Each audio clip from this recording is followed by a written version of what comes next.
Block buster అందించిన సందీప్ రాజు గారిని మాట్లాడవలసిందిగా రిక్వెస్ట్ చేస్తున్నాం.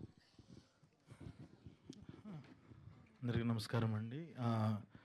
First of all thank you so much సినిమాని ఆడియన్స్ దగ్గరికి ఇంత రీచ్ అయ్యేలా చేసినందుకు అందరికీ థ్యాంక్ యూ సో మచ్. నిన్నటి నుంచి థియేటర్లో చూస్తుంటే వస్తున్న రెస్పాన్స్ కానీ, ఆ థియేటర్లో కామెడీ ఎంజాయ్ చేస్తున్న విధానం, ఎమోషన్ని తీసుకుంటున్న విధానం అంతా చాలా చాలా బాగా అనిపించింది. సో ఫస్ట్ టైం థియేటర్కి వెళ్ది కాబట్టి చాలా నర్వస్గా ఉంది. ఇంకా ఎలా రిసీవ్ చేసుకుంటారు, ఎలా వెళ్తుంది అని చెప్పి వెయిట్ చేస్తున్నా. ఇంకా ఎక్కువ మంది ఆడియన్స్కి రీచ్ అవ్వాలి అని కోరుకుంటున్నాను. సో ఇప్పటివరకు వస్తున్న కాల్స్ కానీ, మెసేజెస్ కానీ సినిమా చాలా బాగుంది అని చాలా వస్తున్నాయి కాల్స్. చాలా ఆనందంగా ఉంది. సో ఇంకా ఎక్కువ మంది థియేటర్స్కి వెళ్ళి చూడాలి అని కోరుకుంటున్నాను. థ్యాంక్ యూ సందీప్ రాజు గారు. కంగ్రాచులేషన్స్ తెలియజేస్తున్నాను.